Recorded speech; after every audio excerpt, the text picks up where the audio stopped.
Hello my friends from the biker world. Welcome to another video. Today, we will demonstrate the use of the C6 Pro from Aoocci, a fabulous CarPlay and Android Auto device. I want to take this opportunity to thank Aoocci once again for inviting me to test this fantastic device. Let me remind you that the C6 Pro is not just a simple CarPlay and Android Auto. It's complemented by two full HD cameras, front and rear, and two tire pressure and temperature sensors. Come with me.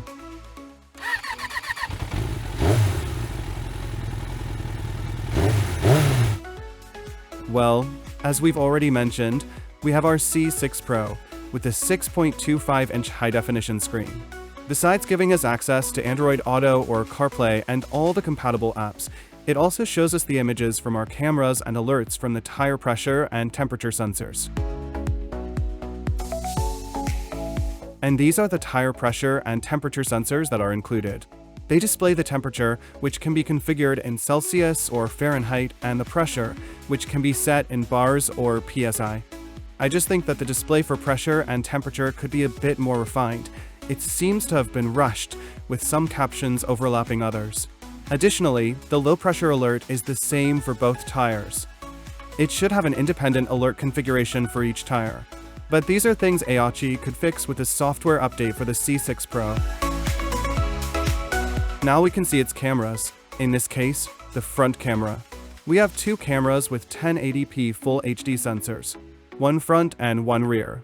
The cameras start recording automatically as soon as we start the bike. It's configurable for 1, 3, or 5-minute videos, and as the memory card fills up, the system automatically overwrites the oldest videos. However, we have the option to mark a video so it won't be overwritten, such as in the case of an accident when we want to keep the footage of that moment. The C6 Pro also has a vibration sensor that detects the bike's movement when it's parked and automatically starts recording if someone touches it or if it falls for some reason. Later, we will see an example of video footage from both the front and rear cameras. And here's a tip. Try to fix the cameras in a spot on the bike that doesn't have a lot of vibration, so you'll get better image quality. We'll see that attaching the rear camera to the license plate holder wasn't the best choice. We also have the remote control, which allows us to answer or reject calls. Control our music on Spotify. Switch between the camera views, front, rear, or both simultaneously. Or return to Android Auto and CarPlay after exiting to the camera screen. Well, without a doubt, the C6 Pro has brought a fantastic upgrade to this beautiful 1992 Kawasaki Vulcan. Now that we've toured the various components that come with the C6 Pro, let's check out its menus and settings. This is the main screen, where we can access Android Auto, the camera images, and various other information and configuration options. Let's go through the options to see what they do. We'll start with the shortcut to the camera images. Here we have a split screen with the front and rear camera images. Swiping the screen gives us the rear camera image, swipe again, and we see the front camera image, and one more swipe takes us back to the split screen with both cameras. Rear and front camera. Let's take another look around the images. Here, in the camera screen, we have access to the settings by clicking on the settings icon. On this screen, we can access various camera settings. In resolution, we can choose the resolution we want the videos to be recorded in, 1080p or 720p if we want to save space on the memory card. In loop, we can select the duration of each video clip, 1, 3, or 5 minutes. Then, in G-Sensor, we can activate and set its sensitivity level. Essentially, it's a vibration sensor that detects if the bike falls or is being tampered with and automatically starts recording from the cameras. Next, we have the date option, where we can choose whether we want the recordings to have a watermark with the current date and time. We also have the GPS switch option, which allows us to enable or disable a watermark with GPS coordinates on the video. This can be very useful in case of an accident, or if we want to remember a particular place we passed by. Finally, the recording option lets us enable or disable audio recording in the camera video clips. And that's basically the camera settings. Returning to the main screen, let's now look at the remaining options. Here we have GPS info, which is just for curiosity to see information about the satellites we're connected to. Next, in settings, we have various device configurations. One of them is the language option for the menus, with several languages to choose from. there's the option to pair the remote control. We can configure the device's date and time. There's also the smartphone audio. Here we can enable or disable the touch sound on the screen. Here we can enable or disable the device's Wi-Fi. This is the screen with the tire pressure and temperature information. We can set the pressure in bars or PSI and the temperature in Celsius or Fahrenheit. I think this screen needs to be redesigned, as some information is overlapping. This could be fixed in a future update. Returning to the main screen, we have the Bluetooth configuration to enable or disable. And now, let's check the connection to Android Auto. The connection is simple and fast. After starting the configuration, go to your smartphone and open the Bluetooth settings. Search for new devices, and among the Bluetooth devices found, just pair with the one that has the same name as the one on the C6 Pro screen. Wait a few moments for the connection to finish, and then just accept the permission request to pair. It will show as connected on your smartphone. There's nothing complicated about it. It's a very simple process that anyone can do. Just follow the instructions on the C6 Pro screen. And a few seconds later, we have Android Auto synced with our smartphone. I believe you are all familiar with Android Auto or CarPlay, so we won't bore you with a demonstration.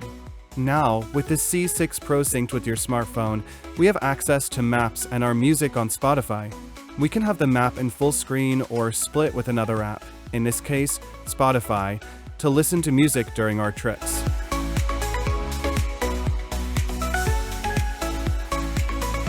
Back to the main screen. If we go back to the cameras, we can now demonstrate the use of the remote control. With this remote control, we can answer or reject calls, control our music, or switch between the different camera views without taking our hands off the handlebars. Of course, we can also return to the Android Auto screen and continue our navigation. Now let's hit the road to see how the C6 Pro performs. For the first test, we'll try navigating to a pre-programmed destination. In this case, we'll navigate home. The interface responds quickly. I'm just noticing now that I should have adjusted the screen position better. But let's go. The clarity and brightness of the screen are excellent. We can see without any problems. This sunshade also helps and does a great job.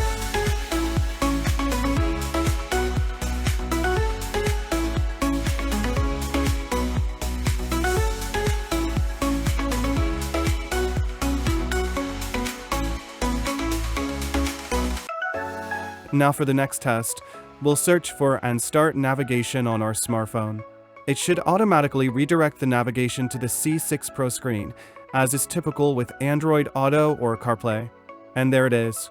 We start navigation on the smartphone, and it's already available on the C6 Pro screen. Now, we can put the smartphone in our pocket and continue our journey. Let's roll.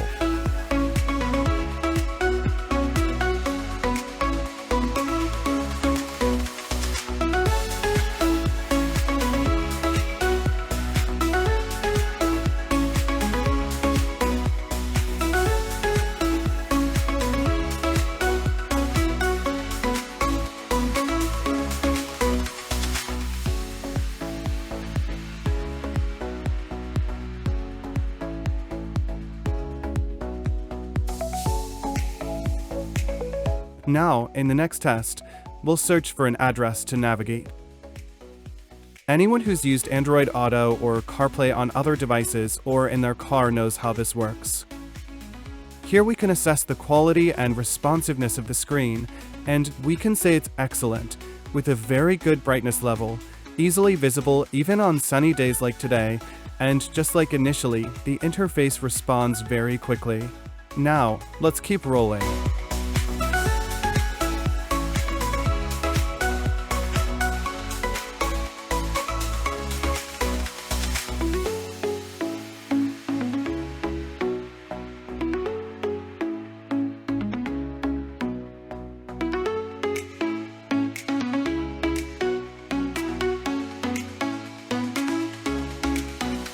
As you can see, now on the open road and without any shadow protection, we can still see the screen without any problems.